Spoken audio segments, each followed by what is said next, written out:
Welcome to Influential Entrepreneurs, bringing you interviews with elite business leaders and experts, sharing tips and strategies for elevating your business to the next level. Here's your host, Mike Saunders. Hello and welcome to this episode of Influential Entrepreneurs. This is Mike Saunders, the Authority Positioning Coach. Today we have back with us Jordan Mangaliman, who is a Fiduciary Retirement Advisor and founder of GoldLine Wealth Management. We'll be talking today about building a retirement plan that you can depend on. Jordan, welcome back to the program. Thanks for having me, Mike. Hey, I think that I'm one that I'm almost like a wordsmith. I love analyzing and assessing words, and I love how you've titled this talk "Building a Retirement Plan" because it takes some effort. You can't just slap something together and hope for the best, and building a retirement plan that you can depend on that has that solid foundation. So I want to dive right into that. Talk a little bit about why it's so important to actually build a retirement plan you can depend on, and then what are some of those risks to the plan? Sure. So when crafting a retirement plan, you really have to build it out and flesh it out. Sometimes retirees get stuck kind of putting the pieces together like MacGyver. They're kind of duct taping something that hopefully this sticks, right? Yep. But again, this is one of the biggest transitions in your life. And ultimately, when you have education and knowledge, we believe knowledge is power. An educated investor is a better investor, right? And we want to make sure you have the right knowledge so that you can build a plan that fits you and is custom tailored to you, not some cookie cutter downloadable PDF that you found online, but something that speaks to your unique position and your unique goals, right? So the 6 major risks are in retirement.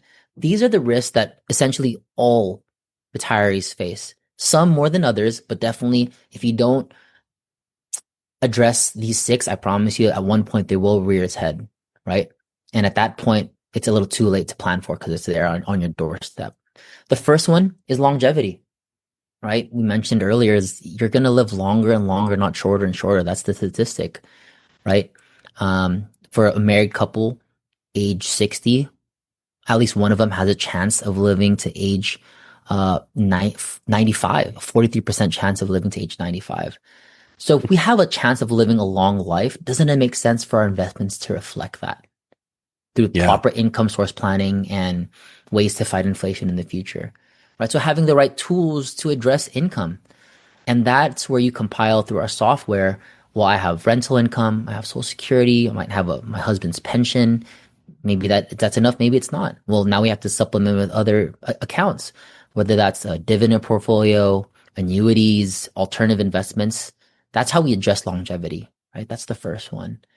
The second one is mortality, which is to say if you or your partner were to pass away prematurely, what's the effect on your retirement income picture, right? We know your retirement income is going to go down. At minimum Social Security, you're only going to get to keep one check, right? How is that going to affect your retirement experience as the surviving spouse? So mortality has to be addressed. That's the second one. Look, the third one is liquidity, which I don't think enough retirees are planning for, right? Liquidity is to say, well, I have all my investments locked in, but we know unexpected emergencies take place time and time again. We see it almost every month. Oh, I got to do some repairs on my roof, right? That's going to cost $20,000. We got to model that in that liquidity in. Or, hey, my car pooped out and I got to get a new car, right? So we got to model that in. Another liquidity situation you might face is long-term care, right? Or medical expenses, right? That's a huge one. Long-term care today in California, at least the national average is around $8,000 to $10,000 a month. So you're talking about $120,000 a year expense. The average stays 4 to 5 years. So we're talking about $500,000 expense. How do we pay for something like that, right? The main question I get is the government going to pay for it? Well, technically, yes. The old rule was if you had $2,000 or less in assets, majority of the people that we work with are not in that state, right? They're going to have more money than that. So they have to be vigilant on preparing for a liquidity need like long-term care. Yeah. Whether that's paying out of pocket, out of your portfolio, or getting an insurance policy to plan for that, it has to be addressed. Liquidity, number 3. Number four is inflation. That's the fourth risk. We know that a dollar today is not going to be the same as a dollar in 10 years, right? The last 111-year average for inflation is about 3.6%. 3.6%, right? What's the effect of inflation on your portfolio? But we've also seen inflation shoot through the roof, like the oil embargo in the 70s and 80s, where inflation went up 9 to 11%, right? What's the effect on your dollar during those years, or right after COVID? We saw inflation spike at over 7%. Things have mellowed out, sure, but can they go up again in the future? Definitely, right? So how do we fight off inflation? Everything you're not using in a safe bucket and in for income, you should be growing that in the market for future use, right? Inflation. The fifth one that I think sticks out the most is market risk, right? Yep. For retirees, they probably set up their 401k, 403b, or 457, TSP, whatever it may be, in their 20s, right? When they first got into the workforce. Market has done well since then, and now they're sitting on a nice size account. But the question is, can we take that same amount of risk in retirement? The answer is probably not, right? Because we don't have the time it takes to recover if the market were to crash or correct. Yeah.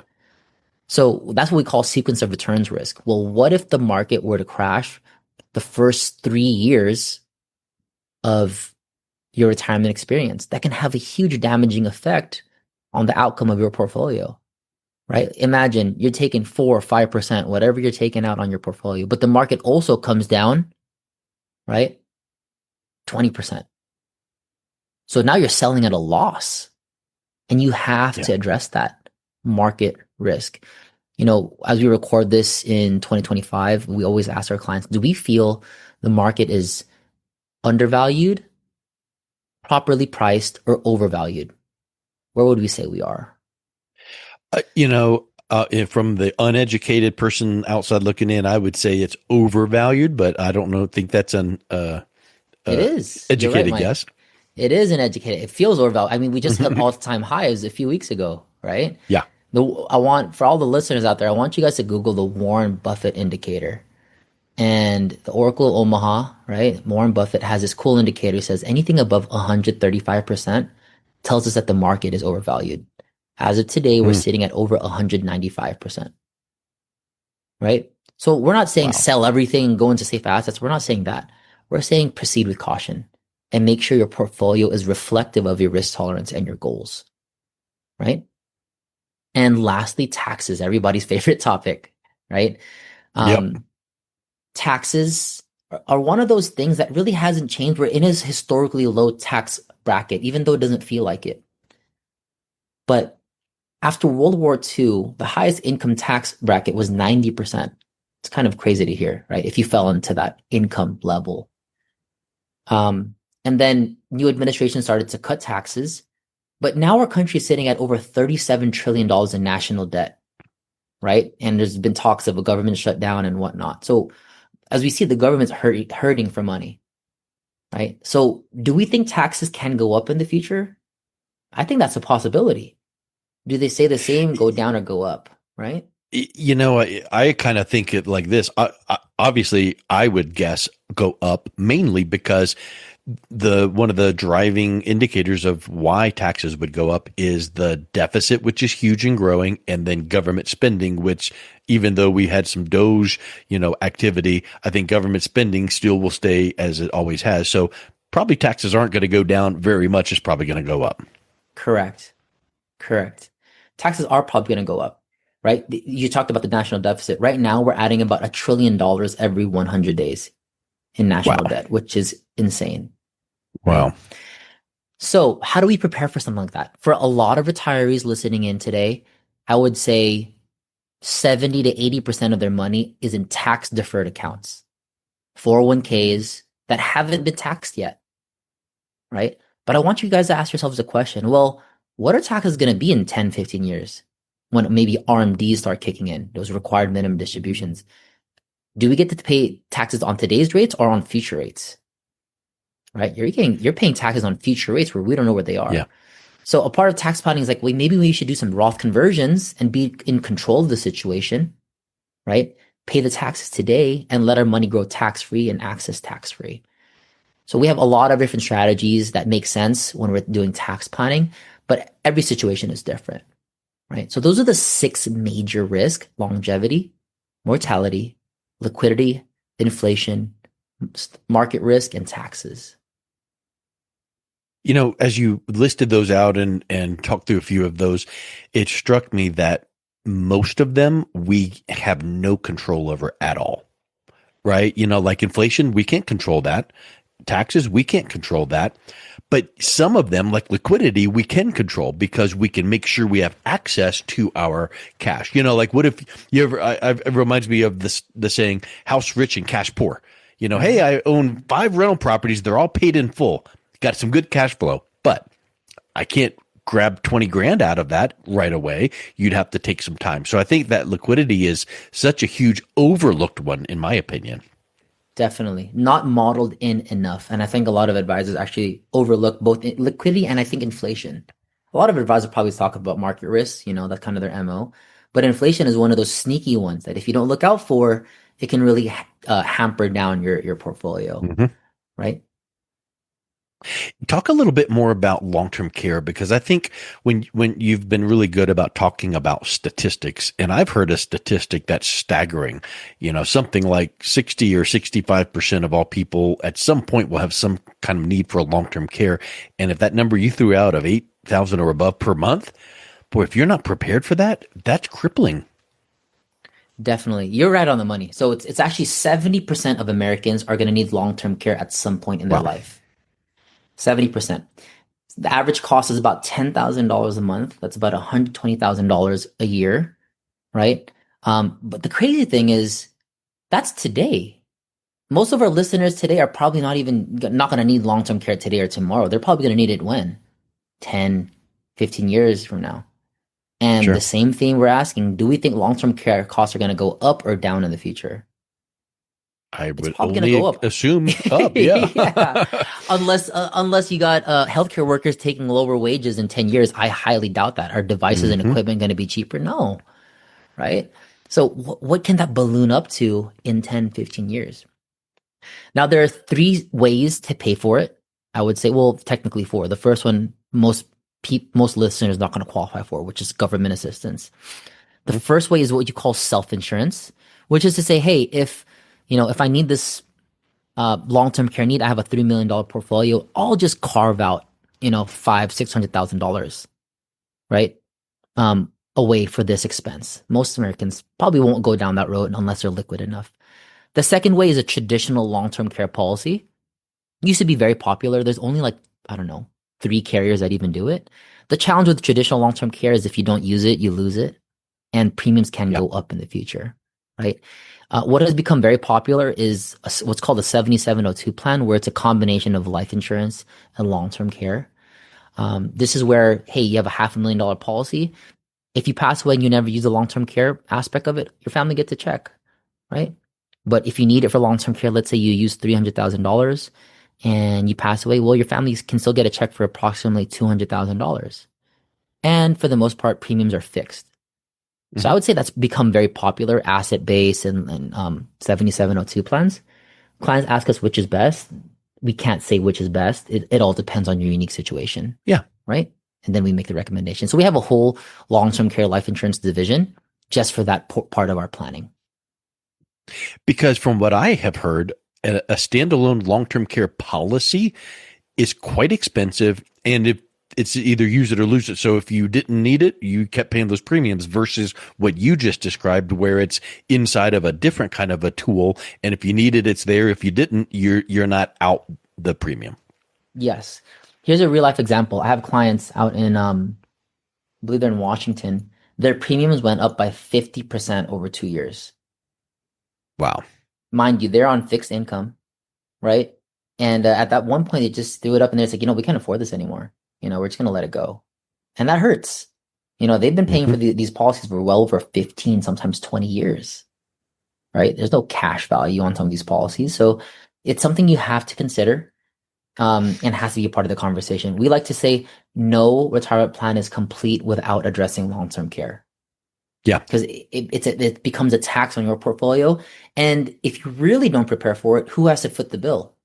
Your kids, Yeah. right? And then you start having those hard conversations like, I wish mom and dad planned for this. Like these conversations start to come about. You don't want that. When you describe it like that, it makes me think of something else. When you plan the right way and when you make sure that long-term care is taken care of, and if you didn't need the long-term care provision, it's still there. That's wonderful. But when you have all of those I's dotted and T's crossed, it becomes a real gift to your heirs and your family because there's no loose ends. People aren't scrambling around going, what do we do with this? And, oh, now we don't know what to do or where's the fun. I think that it feels like work to put together a plan and to think all these things. You don't want to think about the end, of course, but when you do it, you can kind of breathe that sigh of relief and go, okay, I got a plan here. And it's a gift to my family. Yes, I think you bring up a doesn't great that point. give confidence, clarity, right? Not only now, but also later. Back, like as an example, you've said we don't know what to expect. What if your mental faculties kind of decline down the road? Well, maybe now is the time to put these things in place. So talk a little bit about the clarity and confidence and peace of mind that this provides families. Definitely. I remember there's this long-term care company that had a campaign. It really struck a chord with a lot of our clients. It was a life insurance policy that also provided long-term care provisions. And they said, we don't call it life insurance, we call it love insurance. And that really Mm, hit a chord with a lot of our clients. Like, you know what? By securing this plan now, it's showing my family how much I love them, that I've prepared for this, that when that time comes, we can just focus on my care and not have to worry about the financial planning aspect of it, right? yeah. And ultimately, it gives you the second L word is legacy. How do you Mhm. want to be remembered? And how, a lot of the times when we're talking about long-term care, statistically, I think 80% of people after the long-term care is probably there towards the end of the road, right? So how do you want to be remembered? What kind of legacy do you want to leave to your kids and grandkids? You know? Um, That's and it gives you huge. that confidence and peace of mind that no matter what happens, you're prepared. In an earlier episode we worked on together, we talked about how, when you don't plan, you can go into financial chaos, right? But when you Mhm. do plan, you have peace of mind. It just makes those, I would say, like those trips, those cruises, those trips to Italy even that much sweeter because, hey, whatever happens, we're good. We thought Yep. about this. I think a part of that would be estate planning, right? To say, hey, if I lose my faculties, I have an executor for my trust. This is exactly what I want to happen. I have my medical directives. Like all these things should be planned out, right? 100%. You mentioned briefly, just kind of in passing, a software that you use. So talk a little bit about how you quantify some of these recommendations that you're learning from your clients and how, the numbers are displayed in a software. Sure. So earlier we talked about those 6 risks, longevity, mortality, and so on and so Hmm. forth. Well, once we identify them, the first meeting is what we call our envision meeting.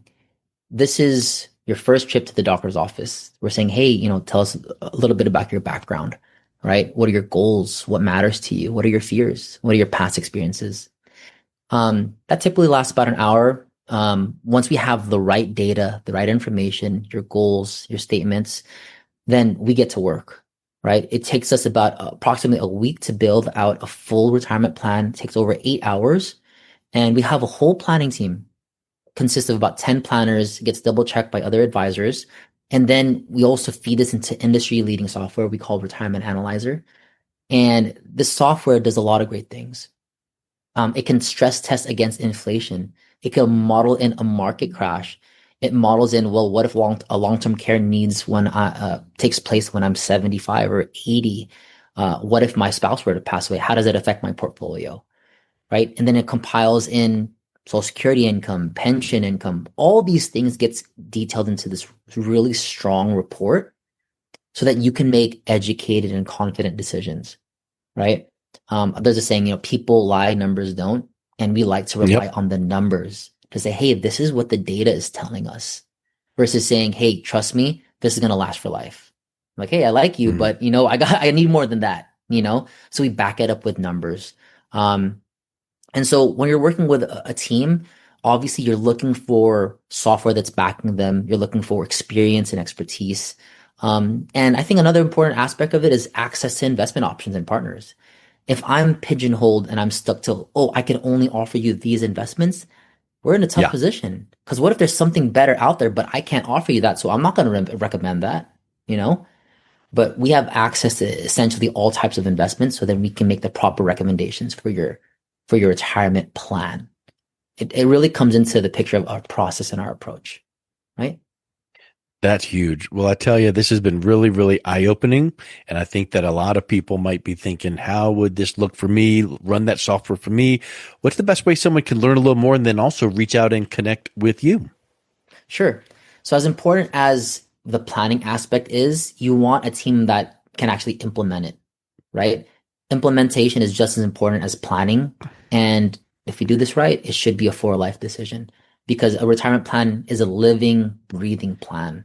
Things change. Trips take place. Maybe your kids go to college and you want to help them out there, or maybe you're downsizing and your finances change. You know, implementation and evaluation has to be a constant process, right? And so the best ways to reach us, you can find us online. Check out our website. It's www.goldlinewealthmanagement.com. Or if you'd like to reach out and set up an appointment, you can email us directly at jordan@goldline-financial.com. Excellent. Well, Jordan, thank you so much for coming back on. It's been a real pleasure chatting with you again. Awesome. Thank you so much, Mike. You've been listening to Influential Entrepreneurs with Mike Saunders. To learn more about the resources mentioned on today's show or listen to past episodes, visit www.influentialentrepreneurssradio.com.